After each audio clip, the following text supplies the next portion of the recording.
Destin de fortune, Alexandre Mars, pionnier de l'investissement à impact.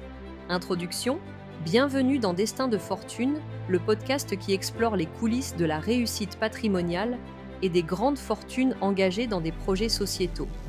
Je suis Caroline, conseillère en gestion de patrimoine et fondatrice de la chaîne Caro Gestion Privée. Dans chaque épisode, nous partons à la rencontre de personnalités inspirantes qui allient succès financier et engagement éthique. Dans un monde où les défis sociaux et environnementaux sont de plus en plus pressants, la finance et l'entrepreneuriat sont en train de se réinventer. On parle de plus en plus d'investissement responsable, de finances durables, de fonds verts. Des personnalités fortunées à travers le globe décident d'orienter leur argent vers le bien commun. On pense bien sûr au philanthrope américain Bill Gates qui consacre sa fortune à la santé mondiale, ou encore aux signataires du Giving Pledge, ce pacte où des milliardaires s'engagent à donner une majorité de leur patrimoine.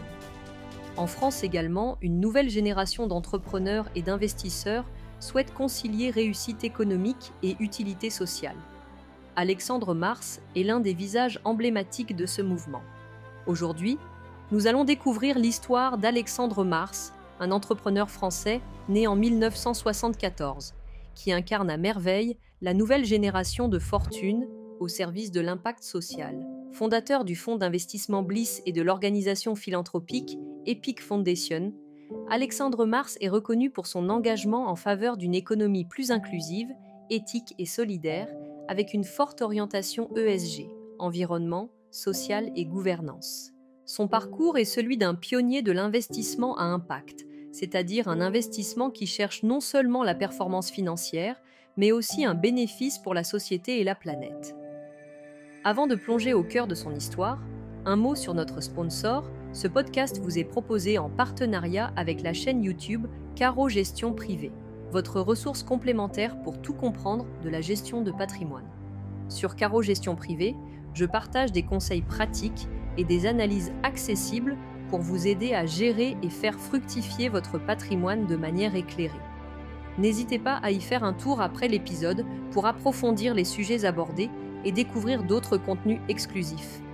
Dans cet épisode, nous allons retracer la biographie d'Alexandre Mars de façon chronologique. De ses débuts d'entrepreneur à 17 ans jusqu'à la création de ses sociétés à impact mondial. Nous en profiterons pour expliquer de façon pédagogique des concepts clés comme le capital risque, venture capital, les investissements à impact, les critères ESG, la philanthropie stratégique et les tendances du family office moderne. Nous analyserons également sa stratégie patrimoniale, comment il diversifie ses investissements, équilibre recherche de performance et impact sociétal, et structure son patrimoine entre entreprises et fondations. Enfin, nous dégagerons quelques leçons de gestion de patrimoine inspirées de son parcours. Donner du sens à sa richesse, aligner ses placements avec ses valeurs, bâtir un héritage immatériel et préparer la transmission aux générations futures. Prêts à explorer le destin de fortune d'Alexandre Mars ? C'est parti pour un voyage de 60 minutes au cœur de la tech, de l'impact et de la philanthropie. Des débuts précoces, l'entrepreneur de 17 ans. Alexandre Mars naît en 1974 en banlieue parisienne, à Boulogne-Billancourt. Très tôt, il fait preuve d'un esprit entrepreneurial remarquable. À seulement 17 ans, alors qu'il est encore lycéen, il lance sa première activité, une petite entreprise d'organisation de concerts dans son lycée. Nous sommes en 1992 et le jeune Alexandre montre déjà un talent certain pour repérer les opportunités et rassembler autour de ses projets. Les quelques bénéfices qu'il tire de ses concerts, il les réinvestit immédiatement pour nourrir sa passion naissante pour le numérique. Il s'offre ses 2 premiers ordinateurs et se plonge dans l'apprentissage des nouvelles technologies. Porté par cette détermination et sa curiosité pour Internet qui émerge à peine, Alexandre Mars crée à 22 ans, avec un ami, sa première start-up dans le web. Il fonde en 1996 l'agence A2X, structure également connue à l'époque sous le nom de NeTarget, l'une des toutes premières agences web en France à l'époque, alors que le monde découvre les débuts d'Internet. Cette jeune pousse, spécialisée sans doute dans le marketing ou le conseil en présence en ligne, les archives de l'époque restent modestes, se développe rapidement. Visionnaire et travailleur acharné, Alexandre parvient à faire croître A de X suffisamment pour attirer l'intérêt d'acquéreurs.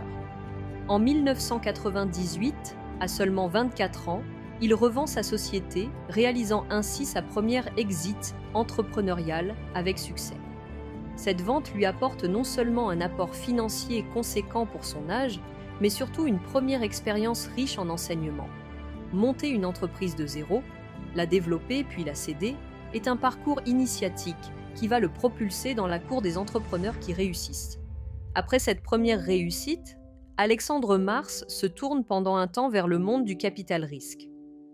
Fort de la somme obtenue lors de la vente d'A 2X, il investit lui-même dans d'autres jeunes entreprises innovantes en France et aux États-Unis. Mais au fait, qu'est-ce que le capital risque ?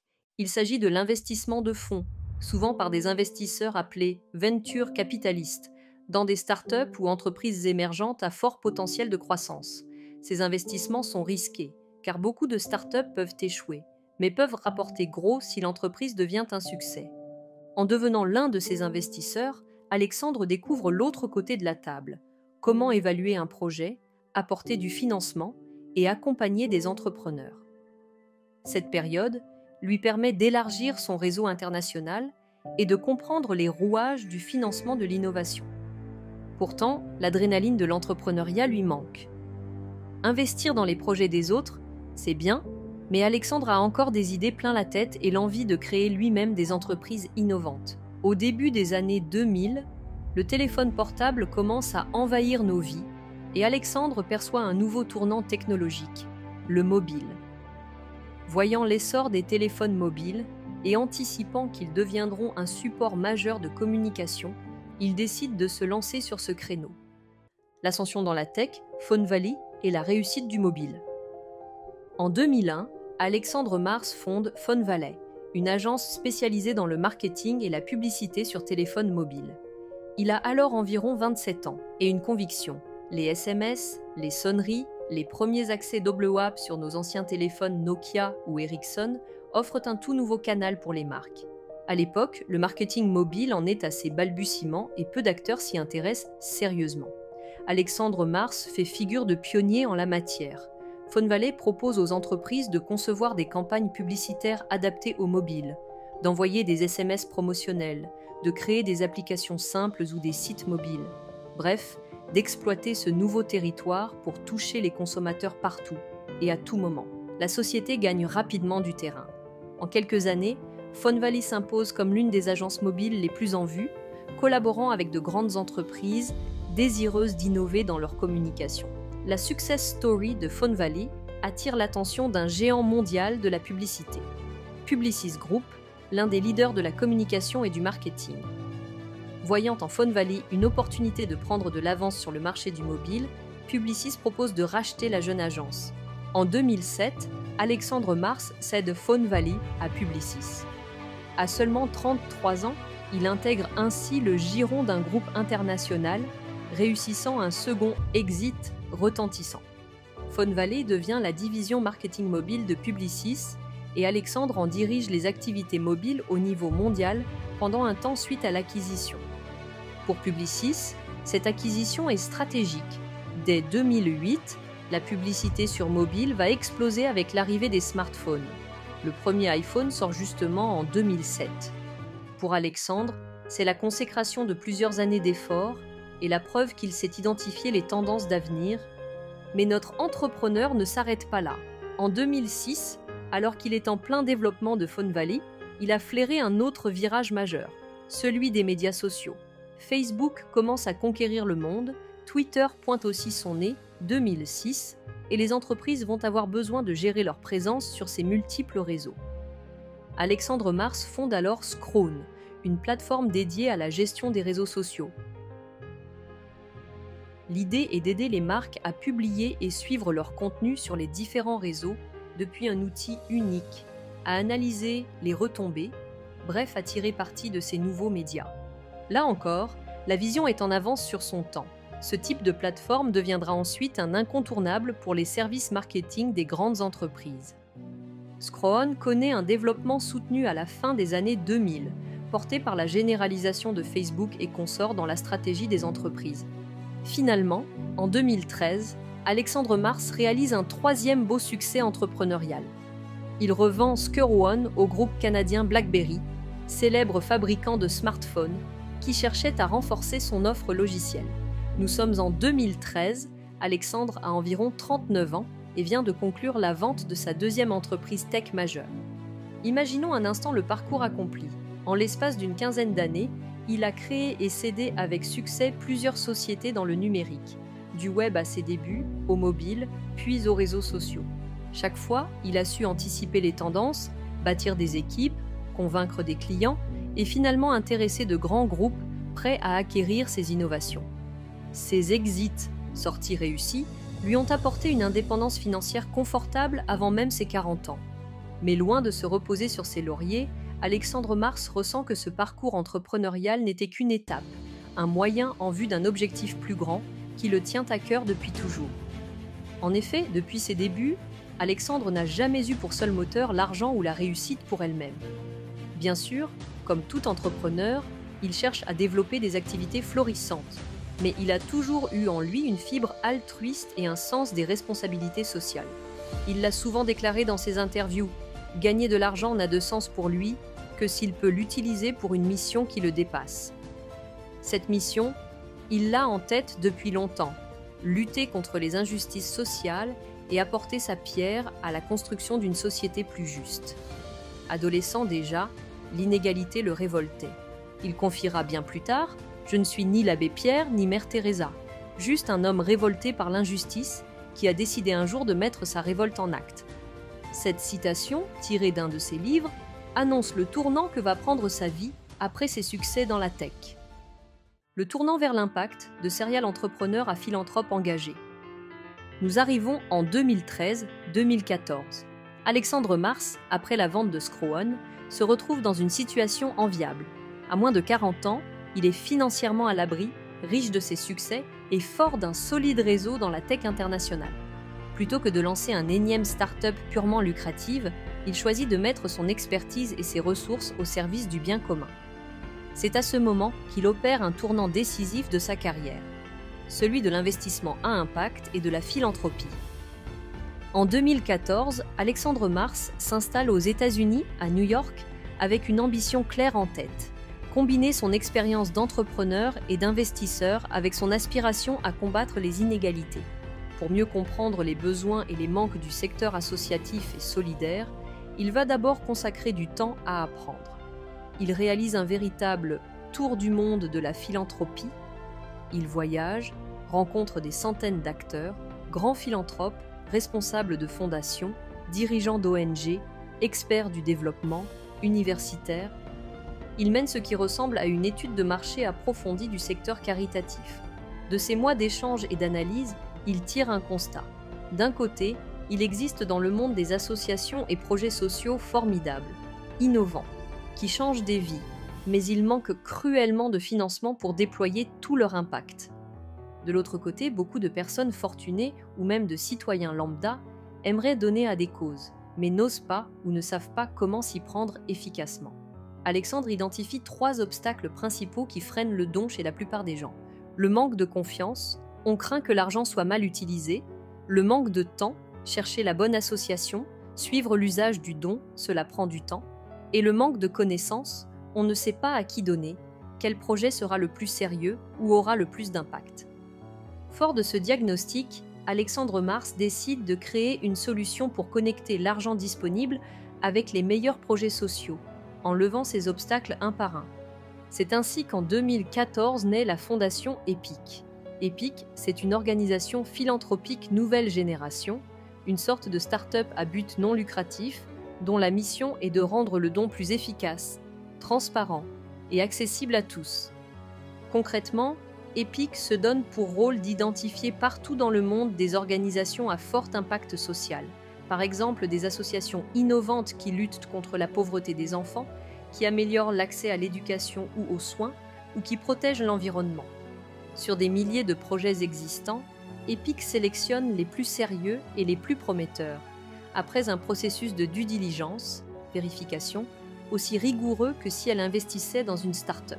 Une fois cette portfolio d'organisations établi, quelques dizaines dans le monde entier, Epic sert d'intermédiaire de confiance entre les donateurs et ces organisations.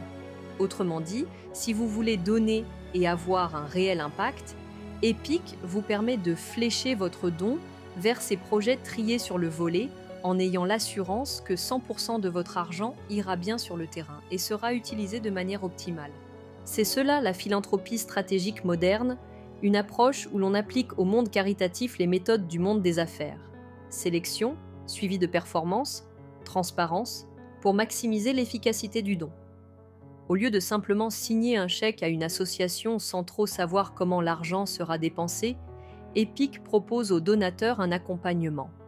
Elle garantit la qualité des projets soutenus, fournit des rapports d'impact pour suivre l'utilisation des fonds, utilise même la technologie, applications, réalité virtuelle, etc., pour créer du lien entre donateurs et bénéficiaires.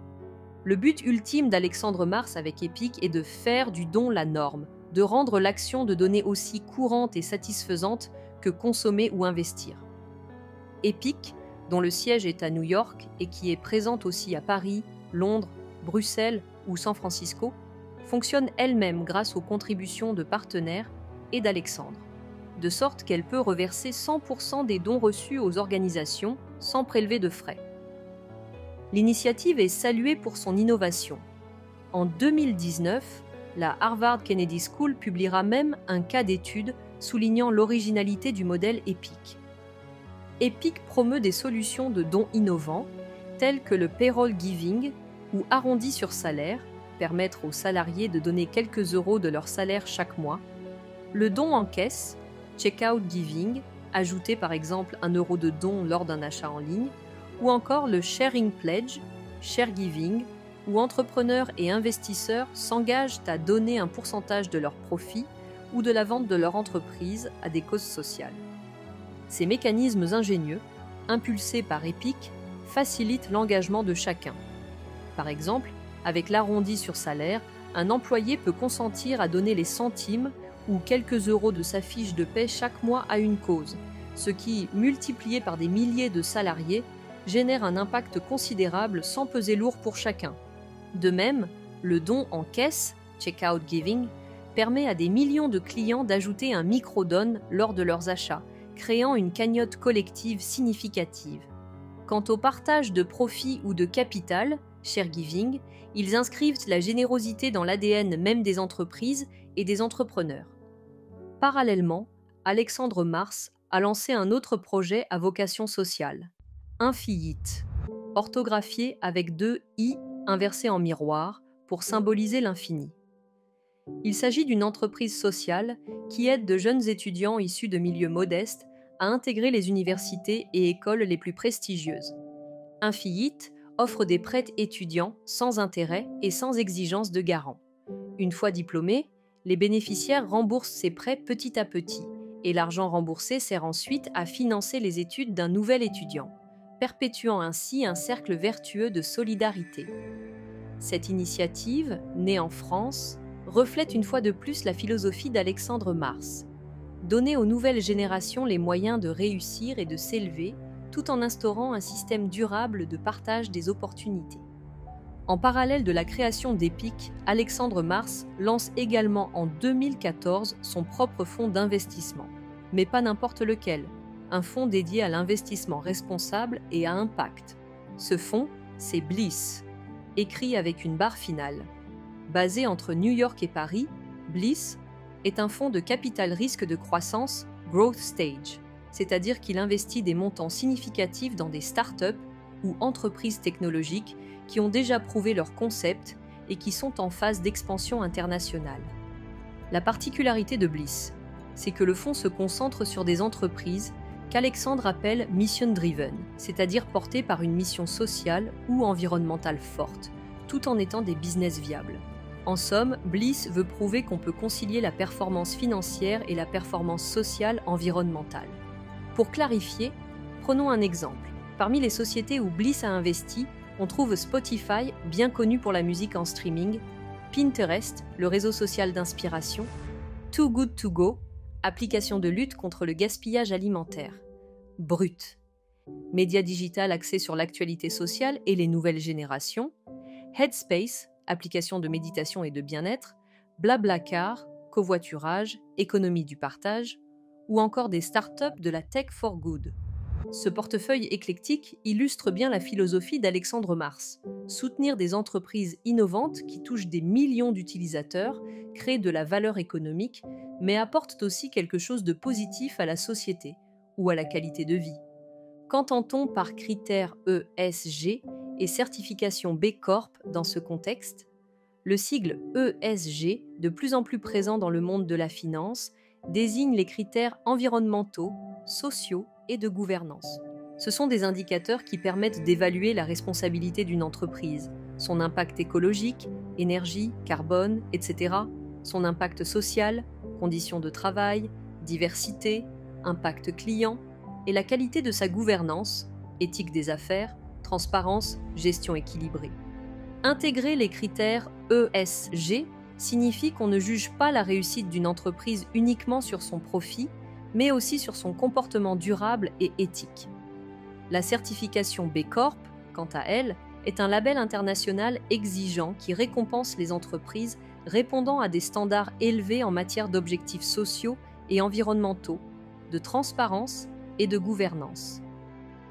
Or, le fonds Bliss d'Alexandre Mars s'est distingué en devenant en 2020 le premier fonds de venture capital transatlantique certifié B Corp. Cela consacre concrètement l'engagement d'Alexandre et son équipe à intégrer ces valeurs au cœur même de leur activité d'investissement. En plus, Bliss ne se contente pas d'investir de l'argent.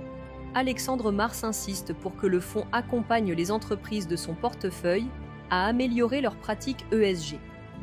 Par exemple, Bliss peut conseiller une start-up sur sa politique environnementale ou sur sa diversité en interne, afin que la croissance se fasse de manière responsable. On voit donc qu'Alexandre amène avec Bliss une vision assez complète de l'investisseur engagé. Un autre point remarquable de la stratégie de Bliss, 20% des plus-values générées par le fonds sont reversées à la fondation EPIC. Autrement dit, quand Bliss gagne de l'argent en réussissant ses investissements, par exemple lors de la revente d'une participation avec profit, une partie de ce gain est directement redirigée vers l'œuvre philanthropique. Ce mécanisme, mis en place par Alexandre, symbolise la symbiose qu'il cherche à établir entre profit et générosité. Le succès financier alimente l'impact social, bouclant la boucle de son modèle d'entrepreneuriat philanthropique.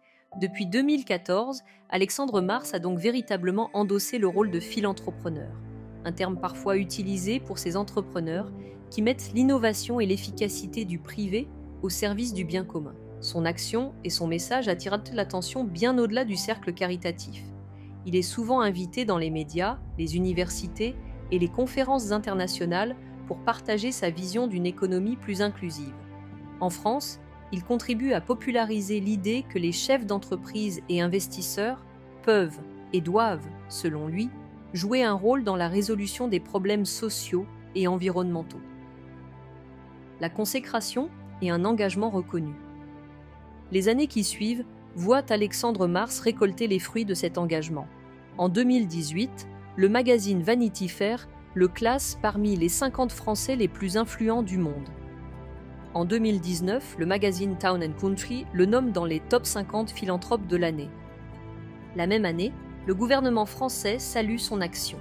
Alexandre Mars est fait chevalier de la Légion d'honneur en octobre 2019, l'une des plus hautes distinctions honorifiques en France, pour couronner son parcours alliant réussite économique et dévouement social.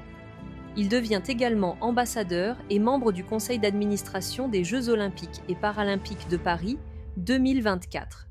Dans ce rôle, on lui confie la mission de travailler sur l'héritage social que cet événement sportif planétaire peut laisser. Là encore, il s'agit de maximiser l'impact positif en termes d'inclusion, d'éducation par le sport et de retombées durables pour la société.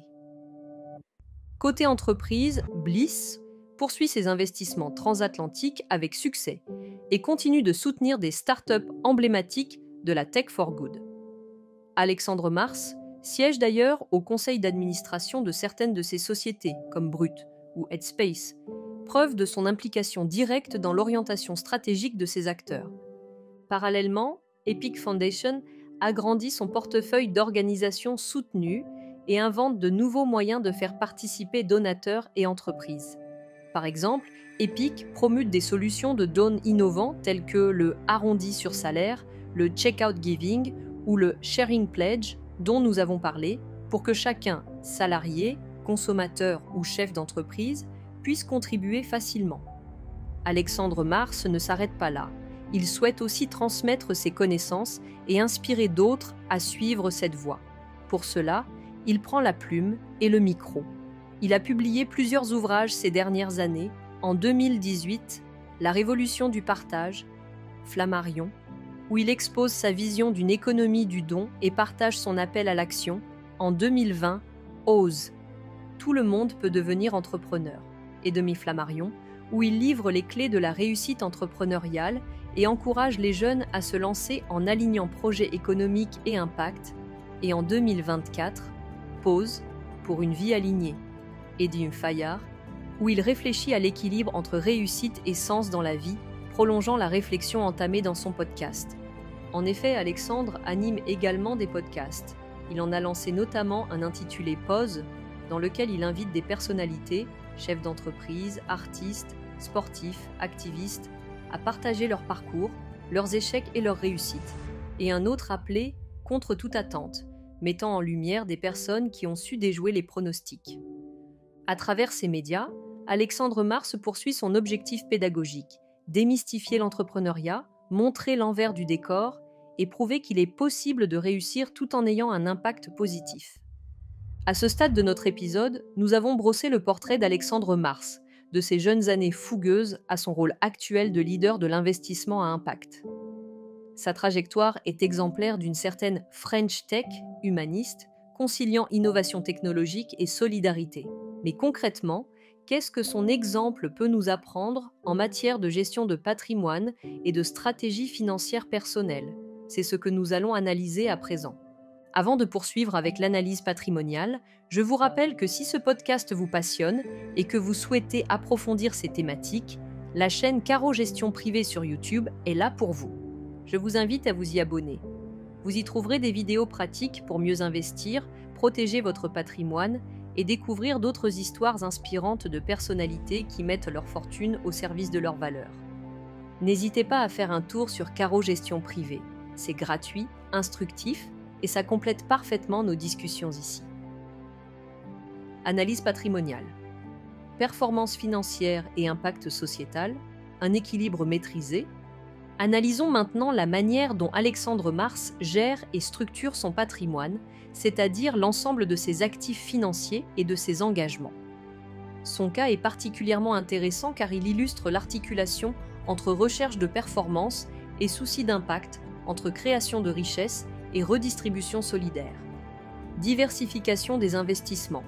Tout d'abord, Alexandre Mars applique un principe clé de la gestion patrimoniale, la diversification.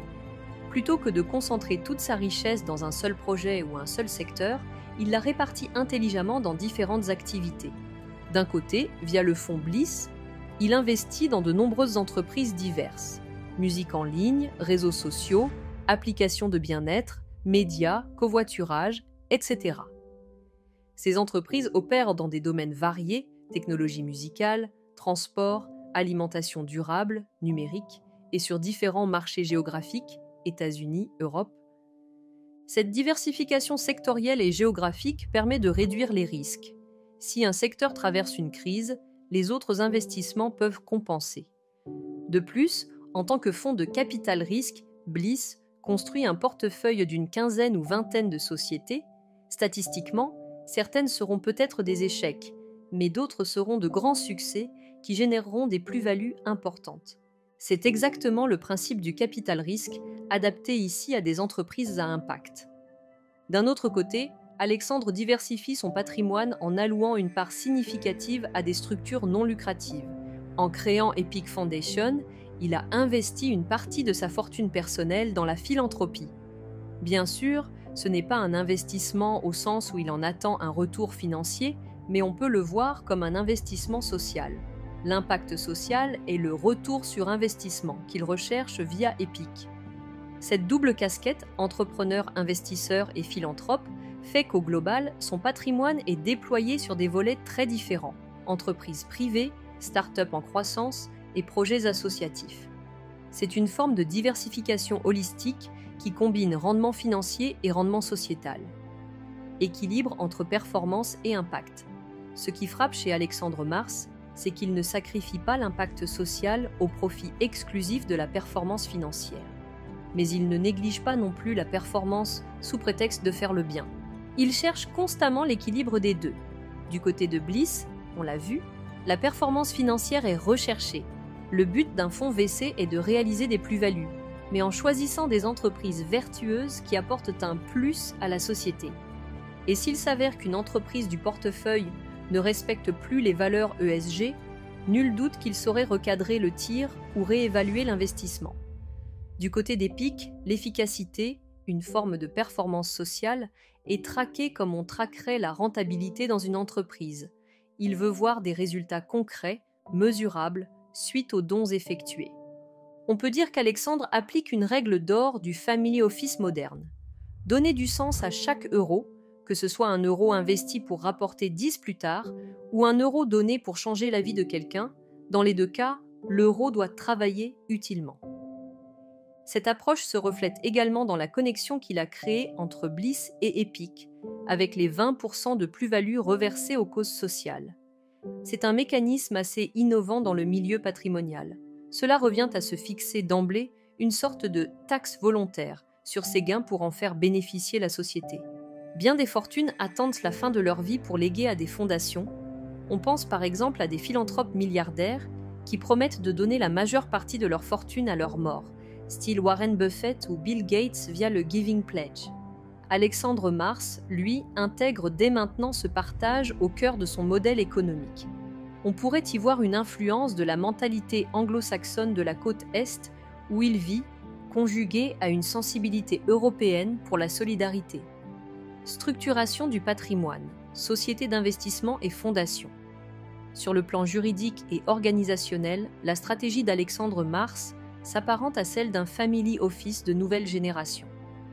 Un family office, traditionnellement, c'est une structure, parfois une équipe dédiée, qui gère l'ensemble du patrimoine d'une famille fortunée, placements financiers, participation d'entreprises, immobilier, art, mais aussi la philanthropie familiale. Ici, même s'il n'est pas explicitement dit qu'Alexandre a un family office pour lui, on constate qu'il a structuré ses avoirs en entités distinctes servant chacune un objectif. D'un côté, il y a Bliss, on peut le voir comme le bras investissement lucratif de son patrimoine. C'est là que se crée de la valeur financière, que l'argent travaille pour croître, via les prises de participation dans des entreprises prometteuses. De l'autre côté, Epic Foundation est le bras don ou philanthropie de son patrimoine. C'est là qu'une partie de l'argent est redistribuée pour l'intérêt général. Chacune de ces entités est gérée de façon professionnelle. Bliss a une équipe d'analystes, Epic a des experts de l'associatif, mais Alexandre pilote la vision globale et s'assure de la cohérence entre les deux. En quelque sorte, Bliss et Epic sont les deux faces de la même médaille de son patrimoine. L'une face pour faire prospérer les richesses, l'autre pour les partager. Cette structuration présente plusieurs avantages. Sur le plan de la pérennité, elle permet d'assurer que la philanthropie soit soutenue par des ressources régulières via le flux provenant du fonds et potentiellement d'autres soutiens. C'est plus durable que de donner ponctuellement sans source de financement dédiée. Sur le plan de la gestion du temps et de l'implication personnelle, cela permet à Alexandre de consacrer son énergie à la fois aux affaires, il continue à baigner dans l'innovation et le business à travers Bliss, et aux causes sociales, via Epic, sans devoir choisir l'un au détriment de l'autre. Beaucoup d'entrepreneurs fortunés font le choix d'arrêter les affaires pour ne faire plus que de la philanthropie. Lui a préféré combiner les deux, ce qui est une manière aussi de rester connecté aux réalités économiques tout en agissant pour l'intérêt général. Impact sur la gestion de fortune personnelle. Pour un conseiller en gestion de patrimoine, le cas d'Alexandre Mars offre un exemple emblématique d'une tendance forte chez les grandes fortunes actuelles. la recherche d'alignement entre les valeurs personnelles et la gestion du patrimoine. Autrefois, la philanthropie et l'investissement étaient deux sphères totalement séparées. On gagnait de l'argent d'un côté, parfois en s'accommodant de pratiques peu vertueuses du moment que c'était rentable, et on en redistribuait une partie de l'autre pour se racheter une conscience, souvent en fin de carrière. Aujourd'hui, notamment sous l'impulsion de la génération des entrepreneurs tech, on voit émerger des stratégies patrimoniales intégrées. On veut que ces placements reflètent ses convictions, exclusion des énergies fossiles par exemple, ou investissement dans des entreprises vertes. On veut que sa fondation soit gérée presque comme une entreprise, efficacité, résultats concrets, et on veut impliquer ses proches dans cet effort. Alexandre Mars illustre cela parfaitement. Son exemple peut inspirer d'autres chefs d'entreprise ou épargnants qui se demanderaient comment bien faire avec leur argent. Sans nécessairement créer sa propre fondation ou son fonds, chacun peut retenir qu'il est possible d'investir utile, via des fonds solidaires, des entreprises à impact, de l'ESS, tout en obtenant un rendement est possible de donner intelligemment en choisissant des causes avec discernement et suivi. Leçon de gestion patrimoniale tirée du parcours d'Alexandre Mars. Le parcours d'Alexandre Mars, aussi singulier soit-il, recèle des enseignements universels sur la manière d'aborder la richesse et son rôle dans nos vies. Résumons quelques grandes leçons de gestion patrimoniale que l'on peut tirer de son histoire. Premièrement, donner du sens à sa richesse. La première leçon, c'est qu'une fortune, petite ou grande, n'est pleinement satisfaisante que si on lui donne un but qui a du sens à nos yeux. Alexandre Mars a considéré très tôt que l'argent qu'il gagnait devait servir une cause plus haute que sa simple prospérité individuelle. Cette philosophie lui a donné une direction, un pourquoi motivant. Pour chacun d'entre nous, donner du sens à nos investissements ou à notre épargne, en soutenant des projets qui nous tiennent à cœur, en contribuant à des causes qui nous dépassent, peut apporter une satisfaction bien supérieure à la seule accumulation. En gestion de patrimoine, on voit d'ailleurs un intérêt croissant pour l'investissement socialement responsable, justement parce que de plus en plus d'investisseurs veulent aligner leur argent avec leurs valeurs. La question à se poser est: que voulez-vous accomplir avec votre argent au-delà de vos besoins personnels ? Trouver une réponse à cela peut complètement transformer votre approche patrimoniale. Deuxièmement, aligner ses placements avec ses valeurs. La deuxième leçon découle de la première. Il est tout à fait possible d'investir en accord avec ses convictions. Longtemps, on a cru qu'il fallait choisir entre faire fructifier son capital ou respecter ses principes. L'expérience de Mars montre qu'on peut concilier les deux. Il a investi dans des entreprises en choisissant celles dont l'impact était positif. Et cela ne l'a pas empêché de réussir financièrement, au contraire. De nos jours, l'argument selon lequel l'investissement durable rapporte moins tend à s'estomper.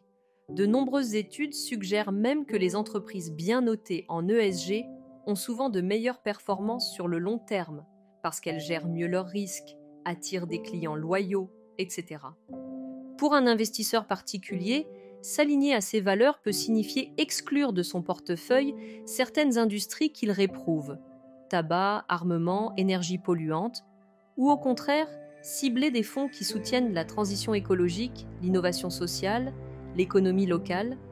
Ce qui compte, c'est de trouver cet alignement pour que votre patrimoine soit le reflet de ce que vous êtes. Comme Alexandre Mars, on peut chercher à être fier non seulement du montant de sa richesse, mais de la manière dont celle-ci est investie. Troisièmement, préserver l'équilibre performance-impact et penser long terme. Troisième leçon, plus technique, parvenir à un équilibre entre générer des rendements et générer de l'impact demande de la rigueur et une vision de long terme. Alexandre Mars n'est pas tombé dans l'écueil de l'idéalisme naïf. Il a structuré son action pour qu'elle soit pérenne. Il a d'une part des investissements rentables, ce qui lui permet de continuer à avoir des ressources pour ses projets, et d'autre part des engagements philanthropiques soutenus par ces ressources. Pour un particulier, cela signifie qu'il faut garder une forme de pragmatisme dans ses choix. On peut vouloir changer le monde, mais il faut assurer ses arrières financiers pour pouvoir le faire sur la durée.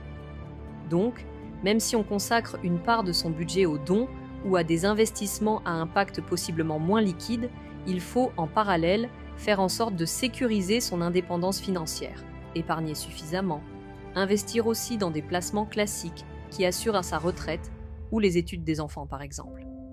Ce n'est pas contradictoire d'être à la fois prudent et généreux. C'est en étant prospère sur le long terme que l'on peut se permettre d'être généreux de façon durable. Alexandre Mars l'a bien compris en continuant de gérer intelligemment sa fortune tout en donnant. Sa générosité est soutenue par ses succès financiers. Quatrièmement, construire un héritage immatériel. La quatrième leçon est plus philosophique. Alexandre Mars illustre l'idée que l'héritage que l'on laisse ne se mesure pas qu'en euros ou en biens matériels. Son véritable héritage, en cours de construction, c'est un héritage immatériel fait de valeurs, d'exemples et d'impact sociétal. Par ses actions, il inspire d'autres entrepreneurs à intégrer plus de solidarité dans leurs projets. Il incite des donateurs à s'engager via EPIC. Il influence peut-être même des politiques publiques sur la philanthropie. En cela, il crée quelque chose qui le dépasse et qui lui survivra d'une manière différente que s'il avait seulement légué un empire financier classique. Pour chacun d'entre nous, même à échelle modeste, cela pose la question : que voulons-nous transmettre ? Bien sûr, on pense à la transmission financière à nos enfants ou proches, c'est important, mais transmettre des valeurs, des convictions, un exemple de vie, c'est tout aussi crucial. On peut par exemple impliquer sa famille dans des projets associatifs, parler de l'importance du partage aux plus jeunes, montrer par l'exemple comment gérer l'argent de manière responsable. Ainsi, notre patrimoine moral accompagne notre patrimoine financier. Dans le cas d'Alexandre Mars, père de 4 enfants, nul doute qu'il s'emploie à leur transmettre cette vision d'une richesse utile pour les autres, et pas seulement un compte en banque bien garni. Cinquièmement, oser innover et sortir des sentiers battus patrimoniaux. Enfin, la 5e leçon que l'on peut retenir est qu'il faut parfois savoir innover et inventer ses propres règles en matière de gestion de patrimoine. Alexandre Mars a créé son propre modèle hybride, fonds plus fondations reliées, mécanique de partage de plus-value, etc., ce qui sortait un peu des cadres traditionnels. Quand il a démarré EPIC, certains ont pu être dubitatifs sur ce mixte entre technique entrepreneuriale et monde associatif. Pourtant, son audace a payé et aujourd'hui on cite souvent EPIC comme exemple à suivre. Si vous avez des convictions fortes, ne craignez pas de sortir des schémas classiques. Par exemple, pourquoi ne pas allouer une petite part de votre portefeuille à un investissement solidaire local qui vous tient à cœur, même si votre conseiller ne vous l'avait pas spontanément proposé ? Ou pourquoi ne pas créer un don régulier automatisé dans votre budget mensuel, comme un prélèvement volontaire pour la cause de votre choix ? En gestion de patrimoine, l'innovation n'est pas réservée aux produits financiers complexes. Elle peut venir de vous, de la manière dont vous décidez d'utiliser et de répartir vos ressources. Alexandre Mars nous montre que patrimoine peut rimer avec innovation sociale. En synthèse, la grande leçon du destin d'Alexandre Mars est peut-être que la réussite financière prend une toute autre dimension lorsqu'elle s'inscrit dans un projet humain plus large. Faire fructifier son argent est une chose, lui donner une portée plus vaste en est une autre, ô combien enrichissante au sens propre comme au figuré. Conclusion. À seulement 49 ans, Alexandre Mars n'a certainement pas dit son dernier mot. On peut imaginer qu'il continuera dans les années à venir à innover pour amplifier l'impact de ses actions, que ce soit à travers de nouveaux investissements responsables ou des initiatives philanthropiques inédites. Son parcours est en constante évolution, toujours guidé par le même fil rouge, mettre l'entreprise et la finance au service d'un progrès humain. Nous arrivons au terme de cet épisode consacré à Alexandre Mars, cet entrepreneur philanthrope qui trace sa voie entre la tech et la solidarité. Son parcours nous aura montré qu'entreprendre peut rimer avec partager et que l'on peut bâtir des entreprises prospères tout en essayant de rendre le monde meilleur. Dans un monde confronté à de grands défis, inégalités, climat, transformation technologique, des personnalités comme Alexandre Mars apportent un souffle d'optimisme. Elles prouvent qu'il est possible de réconcilier l'économie et l'humain, la réussite individuelle et le progrès collectif. Que retenir de son histoire ? Peut-être d'abord l'importance de rester fidèle à ses valeurs. Alexandre Mars a su, à chaque étape, garder le cap de son engagement sociétal, même quand il naviguait dans l'univers dur des startups et des affaires. Ensuite, la notion que la richesse n'est pas une fin en soi, mais un moyen d'agir, d'influencer positivement, de construire. Enfin, son exemple nous rappelle que chacun, à son échelle, peut intégrer un peu d'impact dans sa gestion financière, que l'on soit millionnaire ou simple épargnant. Il suffit parfois de se poser les bonnes questions et d'oser passer à l'action. Oser, pour reprendre le titre de l'un de ses livres. Nous espérons que cet épisode vous a inspiré et éclairé sur les concepts d'investissement à impact, de philanthropie stratégique et sur la manière dont une grande fortune peut être mise au service de quelque chose de plus grand qu'elle. Si vous avez aimé découvrir ce parcours, sachez qu'il existe de nombreuses autres histoires de destin de fortune tout aussi passionnantes à explorer. Justement, pour continuer à vous informer et vous inspirer, n'oubliez pas de suivre la chaîne YouTube Caro Gestion Privée. Abonnez-vous pour ne pas manquer nos prochains podcasts et vidéos où nous décortiquons d'autres profils d'entrepreneurs, de familles influentes ou d'investisseurs atypiques et où nous partageons des stratégies concrètes d'investissement et de gestion de patrimoine. Sur Caro Gestion Privée, vous retrouverez un contenu régulier pour approfondir ces sujets. Analyse de cas réels, conseils pratiques, décryptage de tendances patrimoniales, de quoi continuer le voyage au cœur de la finance utile et éclairée. Il est temps de refermer ce chapitre dédié à Alexandre Mars. Merci d'avoir écouté cet épisode de Destin de Fortune jusqu'au bout. Je vous donne rendez-vous très bientôt pour un nouvel épisode où nous partirons à la découverte d'un autre parcours exceptionnel, d'une autre leçon de vie financière et humaine. D'ici là, prenez soin de votre patrimoine, financier comme humain, et à très vite sur Destin de Fortune.